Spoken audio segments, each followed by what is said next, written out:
Vamos a la parte final de la Primera Guerra Mundial. Sabemos que es una guerra muy especial, con armamento de primera tecnología para la época, como ametralladoras, las máscaras de gas, porque el gas va a ser una de las armas letales que va a tener, primero empleado por los franceses, también por los alemanes. Los aviones, que hacía muy poco tiempo que habían sido inventados por los hermanos Wright, van a tener un papel destacado en la guerra. También el dirigible, sobre todo para observación. Los tanques, tan especiales, sobre todo para los aliados, y los submarinos, que sabemos la importancia que tuvo a la hora de la guerra, sobre todo para los alemanes. Sabemos que el 11 de noviembre de 1918 Alemania es vencida, firma el armisticio en ese vagón de tren que va a tener tanta importancia en el futuro, en el bosque de Compiègne, y allí empieza la carrera para ver qué se va a hacer con Alemania. Se reúnen los cuatro, el Consejo de los cuatro dirigentes políticos más importantes: Clemenceau en Francia, Orlando de Italia, Lloyd George de Gran Bretaña y Wilson de Estados Unidos. Allí empiezan las primeras conversaciones para ver qué va a pasar con Alemania. Wilson va con la propuesta de los 14 puntos, que buscaba una relación entre los países acorde a los nuevos tiempos, donde se permitiera llegar a resoluciones pacíficas, realizar una institución internacional para prevenir conflictos futuros, buscar la de libre determinación de los pueblos, tan importante para las naciones que buscaban su independencia, y trataba de que el castigo a Alemania no fuera tan grande, algo que compartía también el británico Lloyd George.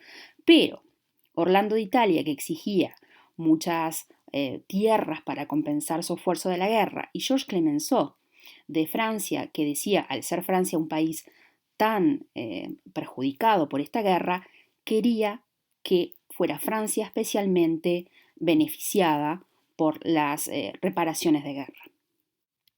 Pero el 28 de junio de 1919 se reúnen y de ahí sale el Tratado de Versalles, 50 países, entre ellos el ministro de Relaciones Exteriores de Uruguay, que se llamaba Juan Antonio Buero, que tenía 31 años, y allí se discute el futuro de Alemania. Va a ser en el Salón de los Espejos en Versalles, donde en 1871 Alemania humilló a Francia en una guerra que le ganó, y ahora le tocaba el turno a Alemania.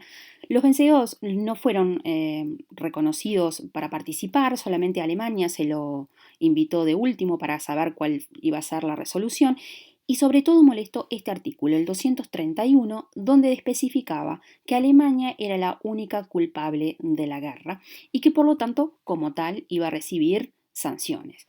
Alemania termina perdiendo 10% de su población, 13% de su territorio, todas las colonias que tenía y gran parte del ejército. Es decir, que las resoluciones fueron así: Alemania considerada como la única responsable de la guerra, y había dos posturas, la francesa, que era de intransigencia, y la de Gran Bretaña y Estados Unidos, que querían ser más flexibles. Termina ganando la posición francesa.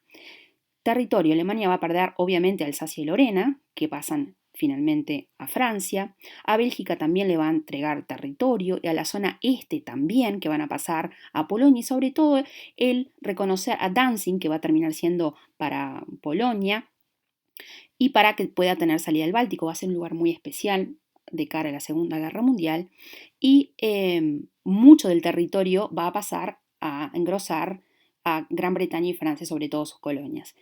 Estos son los lugares que gana Francia, Alsacia y Lorena, y este es la ciudad de Danzig, que va a ser muy importante para el futuro. El ejército alemán va a ser reducido a más de 100.000 hombres. Se va a abolir el servicio militar obligatorio. Además, Francia le exige que determinado lugar cerca de su frontera sea desmilitarizada y le exige más territorio, pero los demás aliados se lo prohíben. Económicamente hablando, se le exige una indemnización en dinero, más de 132.000 millones de marcos. Es una cifra que era gigantesca.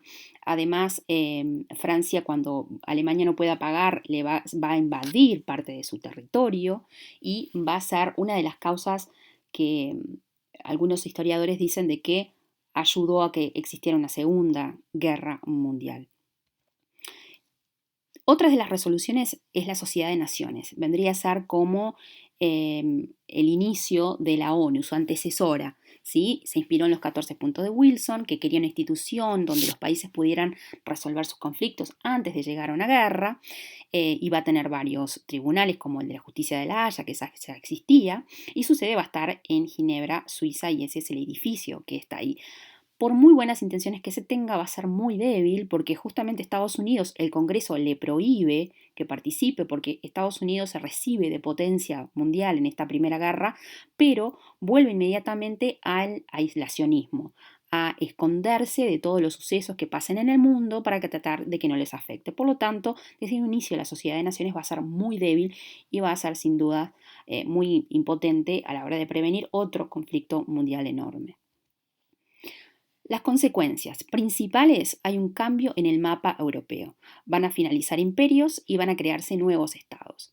Tenemos el imperio alemán, el imperio ruso, el imperio austrohúngaro y el imperio otomano, que van a dejar de existir y se van a crear Estonia, Letonia y Lituania. Finlandia y Polonia va a volver a ser un país con fronteras legítimas. Y si ustedes ven, forma como una especie de cordón sanitario que hicieron los europeos para que la nueva ideología política de la Unión Soviética, que nace en 1922, esas ideas comunistas, no se filtren en el resto de Europa. Entonces crean todos esos estados para frenarlo. Además que obviamente nace Alemania con el nombre de República de Weimar. Tenemos a Austria y a Hungría, tenemos a Yugoslavia, a Checoslovaquia, y tenemos la aparición de Turquía y de la Unión de Repúblicas Socialistas Soviéticas en 1922. Es decir, que nacen muchos nuevos estados. Las pérdidas demográficas fueron enormes, más de 10 millones de soldados y sobre todo en las edades jóvenes de entre 15 y 50 años, es decir, edades muy productivas. Vemos los países que perdieron enorme porcentaje de su población y a eso hay que añadirle millones de muertos civiles que murieron, de esa por hambre o por los conflictos, además de heridos, desaparecidos, huérfanos, mutilados de guerra, ¿verdad? En lugares donde faltaba muchísima población, jóvenes, casi se barrió una generación entera de jóvenes en Europa. Acá hay un mapa que muestra más o menos el porcentaje y dice que más o menos se cree que murieron unos 41 millones de personas en este conflicto, privando de porcentajes gigantescos de mano de obra útil, joven, a sus países, comprometiendo aún más su economía, ¿verdad? Las pérdidas económicas fueron gigantescos, hay una destrucción masiva de la infraestructura, como ferrocarriles, puentes, carreteras, fábricas, miles de hectáreas de tierras cultivables, además de escuelas y hospitales, y el más afectado fue Francia, perdiendo más de un 30% de su riqueza nacional, seguida por Alemania y también Gran Bretaña.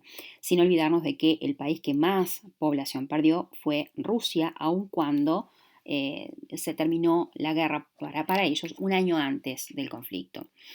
Obviamente hay dos hechos muy importantes. Se perdieron mercados para los productos europeos. Obviamente la economía europea va a sufrir enormemente y va a sentirse la competencia de estos dos países industrializados como Estados Unidos y Japón. Y otro hecho muy importante. Los países europeos se van a quedar endeudados con Estados Unidos y lo que va a perjudicar aún más poder recuperar la economía por parte de estos países europeos. En cuanto a la sociedad, bueno, el papel destacado de las mujeres que van a tener que salir a trabajar en lugares donde antes estaban los hombres.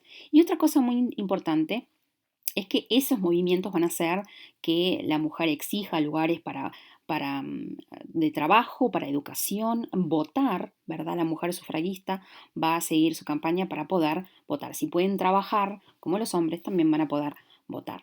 Y otro hecho importante es la inadaptación que van a tener los excombatientes una vez que vienen de los campos de lucha, ¿verdad? ¿Qué hacer con ellos en países que están sus economías destrozadas, además de los problemas psicológicos que trae una guerra? Y muchos de ellos no van a saber qué hacer y van a ser los principales promotores de movimientos revanchistas e hipernacionalistas que tantas consecuencias van a tener en la Segunda Guerra Mundial. Van a persistir zonas de tensión, zonas limítrofes como en Italia y Yugoslavia, Polonia con Checoslovaquia y también Polonia con Lituania. En cuanto al económico, el liberalismo económico, esa idea de que el mercado todo lo solucionaba y los estados no podían tomar ninguna decisión en la economía, que solamente tenían que ser juez y gendarme, bueno, eso se terminó durante la guerra porque eran los gobiernos los que tenían que controlar e intervenir la economía, vigilaban importaciones y exportaciones, fijaban precios, todo lo que supuestamente decía que no se tenía que hacer, era obvio que necesitaba realizarse durante la guerra. Y además surge un nuevo régimen político que va a transformar un país atrasado como era Rusia, una monarquía, la va a convertir en una república y en una república socialista, en una república con ideas totalmente originales, va a ser el primer país comunista y va a verse como una posible opción nueva para los gobiernos de los países. ¿Por qué asociamos las amapolas con la guerra? Bueno, tiene un origen muy antiguo de las guerras napoleónicas, que alguien observó, un poeta observó que los campos se llenaban de amapolas, donde fueron eh, hechas las batallas. Y bueno, todos los 11 de noviembre en Gran Bretaña se conmemora la pérdida de vidas en la Primera Guerra Mundial, así como en las otras guerras que participó Gran Bretaña, como la Segunda Guerra Mundial, la Guerra de las Malvinas y la Guerra del Golfo, y se hacen unas amapolas, las poppies, y como símbolo, ¿verdad?, de recuerdo a esas víctimas, y también se hace en Somme, en Francia, en un agujero, en un cráter que dejó una bomba alemana, y se hacen allí los homenajes con esta flor. Y así terminamos de repasar la Primera Guerra Mundial.